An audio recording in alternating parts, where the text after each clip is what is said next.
अब half pant वालों के लिए एक भव्य महल तैयार कराया गया है, जहां वे बैठकर आराम से देश में सांप्रदायिक माहौल तैयार कर सकते हैं, जिससे बीजेपी को फायदा होगा।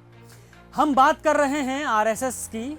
देश का विकास दिखे या ना दिखे, आपको बीजेपी और आरएसएस का विकास हर दिन देखने को मिल ही जाएगा। पहले भाजपा ने अपना मुख्यालय दिल्ली में बनवाया और अब बीजेपी पर जिनका हाथ है, मतलब कि आरएसएस ने भी दिल्ली में मुख्यालय बनवा ही लिया है, वो भी 150 करोड़ में। आरएसएस का नया मुख्यालय केशव कुंज करीब 3.75 एकड़ में फैला है। इसमें 13 मंजिला टावर हैं, जिनमें लगभग 300 से अधिक कमरे हैं। इस कार्यालय के निर्माण में 150 करोड़ की लागत आई है। इस कार्यालय का भूमि पूजन आरएसएस प्रमुख मोहन भागवत ने नवंबर 2016 में किया था और अब आरएसएस के लिए ये आलीशान महल तैयार हो गया है। पर सवाल काफी सारे उठने लगे हैं आरएसएस और उसके इस महल पर, क्योंकि केंद्र में मात्र 16 साल रहने वाली पार्टी ने पहले तो 1000 करोड़ से ज्यादा में मुख्यालय बनवाया, फिर हर जिले में 15 से 20 करोड़ का मुख्यालय बनवाया और अब उस पार्टी के कर्ता धर्ता ने भी 150 करोड़ में दिल्ली में मुख्यालय बनवा लिया।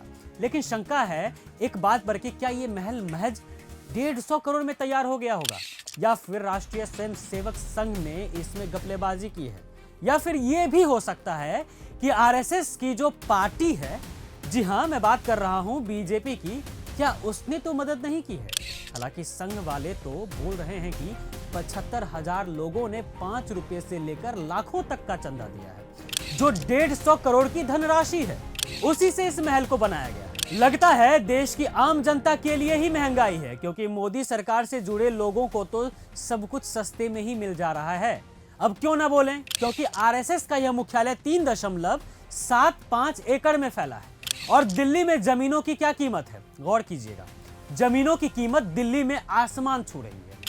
चलिए मान लेते हैं कि आरएसएस के गठन से पहले ही ये जमीन आरएसएस खरीद चुकी थी, लेकिन महज 150 करोड़ में 13 मंजिला टावर, जिसमें लगभग 350 कमरे, 5 बेड वाला अस्पताल और 500 कारों की पार्किंग स्पेस, ये कैसे हो सकता है, वो भी उस संघ के लिए जो पंजीकृत ही नहीं है।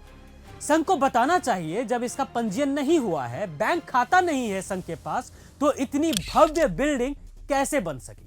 क्या सरकार ने सहयोग नहीं किया है? क्योंकि संघ का जो कहना है कि उन्हें स्वयं सेवकों ने ही चंदा दिया, जो 150 करोड़ हुए उसी में बना, पर यह सच लग नहीं रहा है। केशव कुंज की भव्यता को देखकर लगता है कि यह हजारों करोड़ में बना होगा। जिस भवन में आधुनिक सभागारों के साथ पुस्तकालय, चिकित्सालय व भोजनालय की भी व्यवस्था हो, मनोरंजन की सारी व्यवस्थाएं हो, 300 से अधिक कमरे, 13 मंजिला, 3 टावर, वह इस महंगाई में कैसे महज 150 करोड़ में बन सकता है।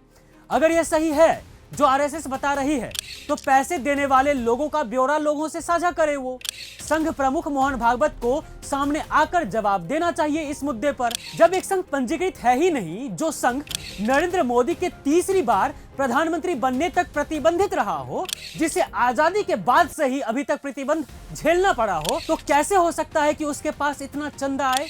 100 बात की एक बात, संघ प्रमुख को लोगों से बताना चाहिए कि उन्हें 75,000 लोगों ने चंदा कहां दिया, किस बैंक अकाउंट में चंदे का पैसा आया। केजरीवाल के शीश महल को लेकर बीजेपी इतनी आउट ऑफ कंट्रोल हो गई थी, तो क्या हर जिले, हर राज्य और देश में इतने भव्य बीजेपी ऑफिस जो खोले जा रहे हैं, वो क्या है? और अब संघ का ये हेडक्वार्टर, ये सब क्या है?